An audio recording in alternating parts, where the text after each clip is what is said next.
Unang-una, masasabi natin ang Vice Presidente ay bulag. Di niya nakikita kung anong ginagawa ng Pangulo. Nakakalungkot lamang dahil yan ay galawang Duterte, showing the characteristics of an emotional vulture. Isang buitre. Nagpapanggap na concern sa kalagayan ng bansa when in fact, she admitted that she doesn't want to help the President in his projects for the country. Drama, pero walang gawa. Ito na naman tayo, Mars. Putang ina ka, iyan ka na naman. Nakakalungkot lang. Galawang Duterte. Putang ina mo. Mas nakakalungkot yung galawang magnanakaw. Mas nakakalungkot yung galawan ni Adik. Nakakalungkot. Ganito lang nangyari sa Pilipinas. Ang mga nalulungkot lang naman sa mga galawang Duterte, yung mga katulad nyo na kurap. Walang pagmamahal sa bayan, magnanakaw. Putang ina mo, nakakalungkot lang. Galawang Duterte. Masaya kami sa galawang Duterte. Obvious ba? Mahal ng taong bayan. Mahal ng mga Pilipino, mga Duterte. Ilan lang kayo na nalulungkot. Tapos mga bayan pa. Putang ina ka. Ano sinasabi mo na si VP Sara po ay bulag? Hindi niya nakikita ang ginagawa ng Pangulo. Tang ina mo, gising na gising si Sara. Katulad ng taong bayan, gising na gising si Sara. Kitang-kita namin lahat na wala talagang ginagawa si Bangag. At ang ginagawa niya, yung pupunta siya sa isang lugar. Tapos i-report niya sa taong bayan, yung pinuntahan niya, yung nakita niya, tapos wala na. Putang ina mo. Hindi trabaho ng Pangulo yan. Hindi galawang presidente yung galawan ni Bangag. Parang ikaw, na dapat sana matalino ka dahil abogada ka, pero ang galawan mo, pang mahinang lida lang, pang boba. Putang ina to, bulag si VP Sara sa ginagawa ng Pangulo. Walang ginagawa. Kasi kung may ginagawa niyan, di sana nakita sa trust rating. Hindi mapasisinungalingan, hindi mapapasubalian ang performance ni Bangag kung talagang meron. Makikita sa ratings yan.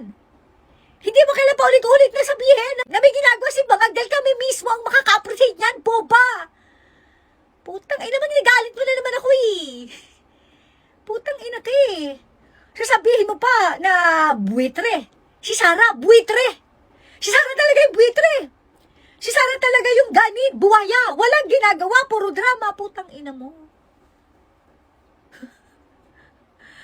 yung style mo, masyado ng luma. Palibasa nga tamad ka. Ibis na inaatake mo si Sara, na akala mo naman makakatulong para ikaganda ng imahe ni Bangag, wala rin nangyayari. Nakita mo naman ang rating ni Bangag, sad-sad hanggang impyerno. Instead of attacking the Vice President, bakit hindi mo na lang kami kumbinsihin o paniwalain ng mga Pilipino sa galing at husay na pamamahala ni Ngagba? Ganun yun eh. Dahil nga walang performance. Wala ka may pagmamalaki na ginawa ng Pangulo para sa mga Pilipino, binabanatan mo na lang si Sara. Eh di ganun yun, di ba? Yung mga bobo, yung mga mahinang lilalang.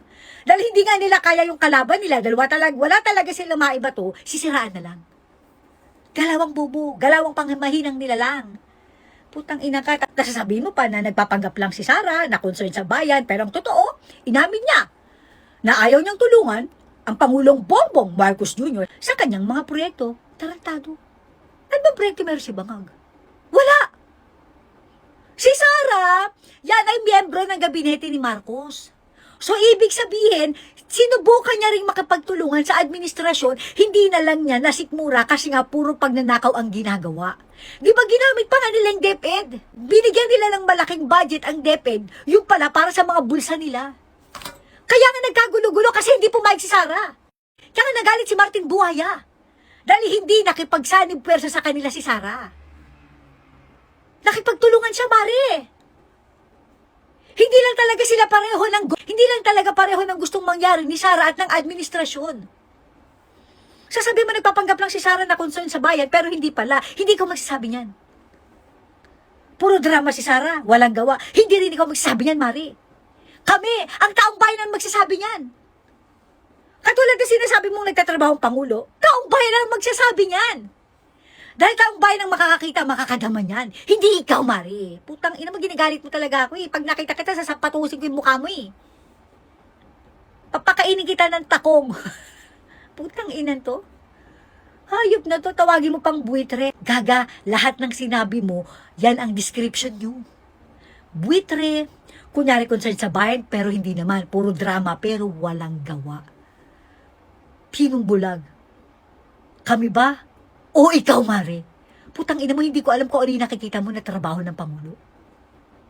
Hindi ko alam kung ano sinasabi mong trabaho ng Pangulo. Yung ginagawa ng Pangulo, hindi namin alam. Ikaw lang nakakaalam yan eh.